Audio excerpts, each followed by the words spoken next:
Welcome to Faithful Bible Truths. Ang ating pong goal dito ay buksan ang salita ng Diyos at sa biyaya ng Panginoon ay matapat na suriin ang mga talata ng Bible upang ating malaman ang mga katotohanan na tinuturo nito patungkol sa mga mahalagang doktrina at mga issues sa loob at labas ng iglesia sa panahon natin ngayon. Ang ating tatalakayin today ay God's Glory in Christ. Buksan po natin ang ating mga Biblia dito po sa John chapter 1 verse 14. Ito po ang sabi ng salita ng Diyos. And the Word became flesh and dwelt among us. And we have seen His glory, glory as of the only Son from the Father, full of grace and truth. Ito po ang salita ng Diyos. Ipinapahayag po dito ni Apostle John yung eternal pre-existence ng Panginoong Hesukristo, kung saan siya ay nag-exist na bago pa magkaroon ng universe, before creation, and He never had a beginning because He is eternal in all aspect of His deity. So, si Apostle John po ay hinighlight po niya yung eternal existence at deity ng ating Panginoong Hesukristo, kung saan inilathala niya ito sa kanyang libro.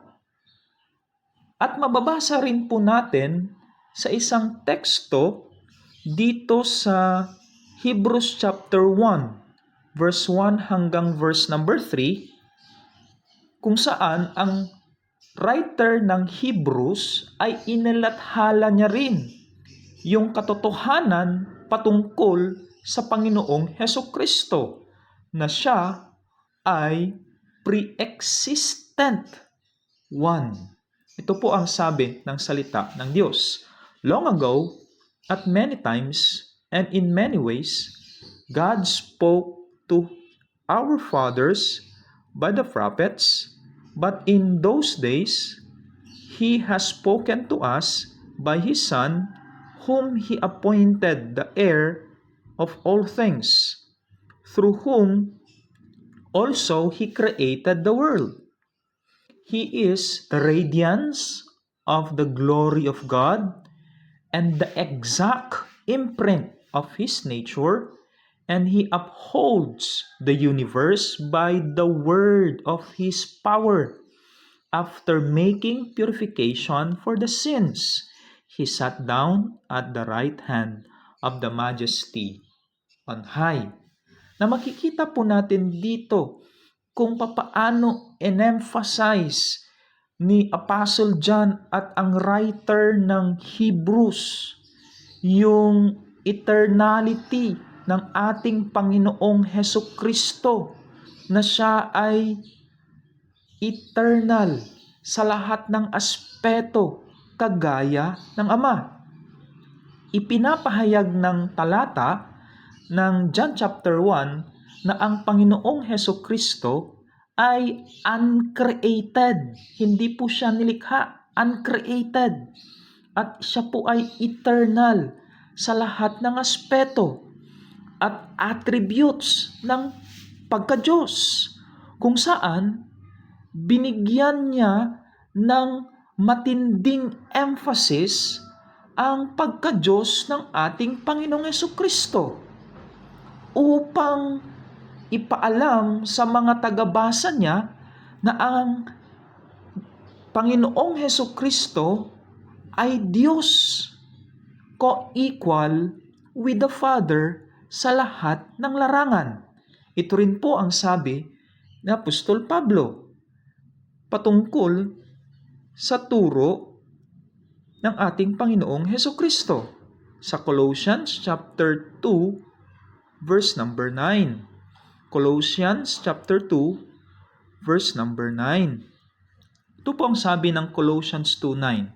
For in Him the whole fullness of deity dwells bodily.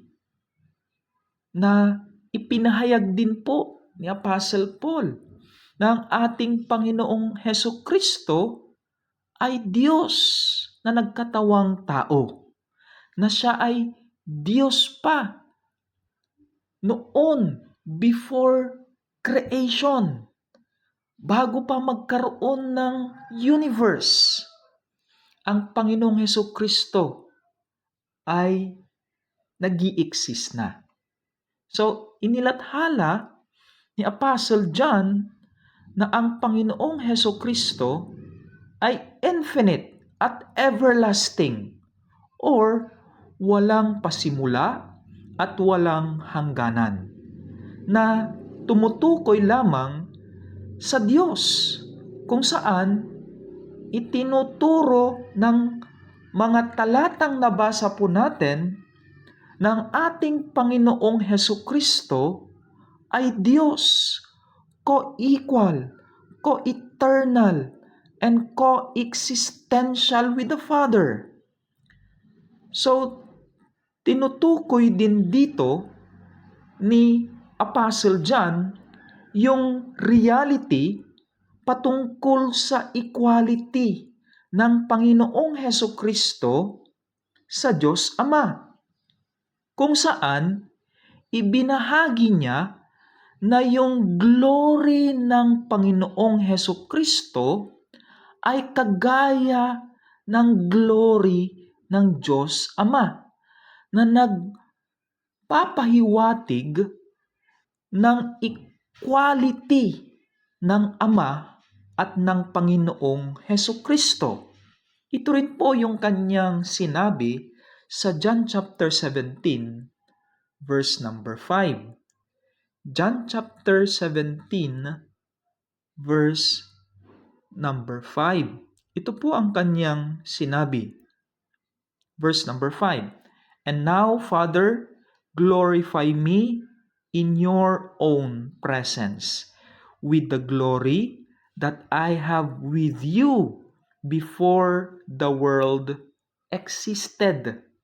Napakatindi po ng words na yan, verse na yan, na nagbibigay sa atin ng matinding emphasis sa deity ng ating Panginoong Hesukristo. Nagbibigay emphasis sa atin yung equality ng ating Panginoong Hesukristo sa Diyos Ama. Inilathala rin ni John yung exclusive character ng relationship nila ng Ama bilang co-equal, co-existential sa lahat ng aspeto at sa lahat ng larangan ng pagka-Diyos.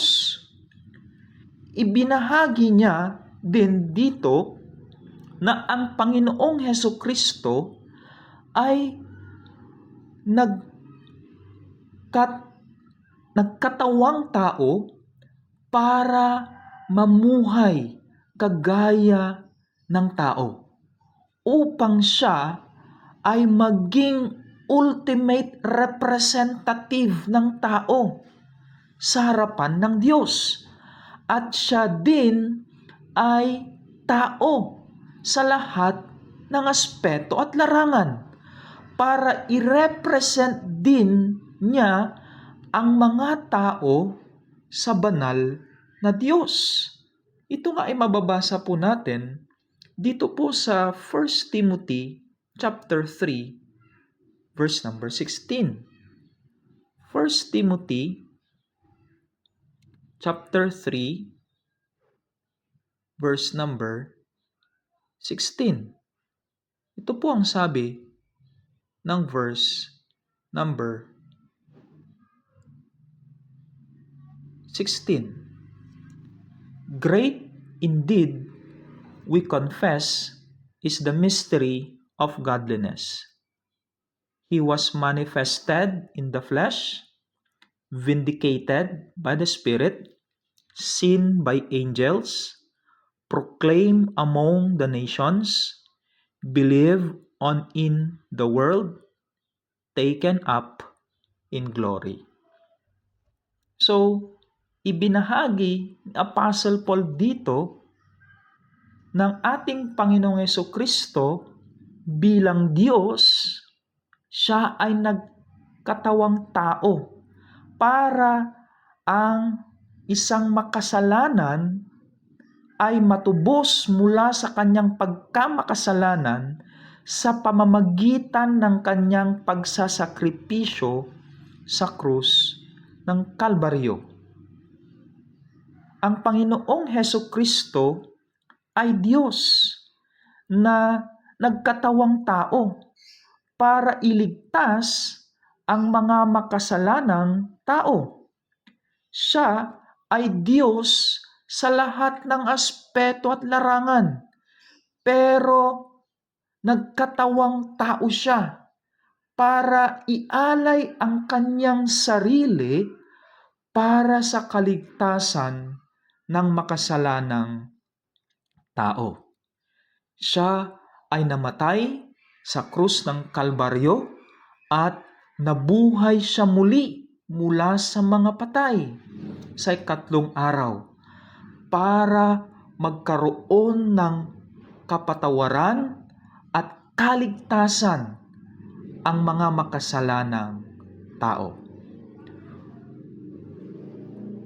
Kung hindi ka pa sigurado kung saan ka patutungo pagkatapos ng buhay na ito, inaanyayahan kita na magsisi sa kasalanan mo at magtiwala at manampalataya ng buong puso at isipan sa Panginoong Hesukristo, dahil siya lamang ang makapagliligtas sa iyo at makapagbibigay sa iyo ng kapatawaran sa mga kasalanan mo. Na makikita natin ng ating Panginoong Hesukristo lamang ang may kakayahan para iligtas ang isang makasalanang kagaya natin, dahil siya ay Diyos tao, na siya ay namatay, siya ay nabuhay na muli sa ikatlong araw para lupigin niya ang kasalanan. Nawa, sampalatayahan mo ang ating Panginoong Hesukristo bilang Panginoon at tagapagligtas mo para maligtas ka at magkaroon ka ng kapatawaran sa kasalanan mo. Ito nga ang makikita natin na turo mula sa banal na salita ng Diyos, kung saan ang ating Panginoong Hesukristo ay Diyos mula pa sa simula at magpasawalang hanggan. At siya bilang Diyos ay nagkatawang tao para tayo ay kanyang iligtas mula sa kasalanan. Magandang araw po. Nawa ang Diyos ang papurihan sa pagbabahagi ng kanyang banal na salita. Salamat po. Magandang araw po. Kung kayo po ay may comments or questions regarding sa video na ito, we encourage you to leave it in the comment section. At kung sakali po na naging pagpapala ito sa inyo o aliman sa mga videos sa aming channel, please subscribe and share it to others. Nais po namin kayong encourage na magpatuloy sa pag-aaral ng salita ng Diyos, kaya't inaanyayahan po namin kayo sa mga live stream ng aming mga gawain dito sa Jesus Christ Baptist Church, Santa Maria, Bulacan. At nandito po ang mga schedules ng aming mga gawain. God bless po.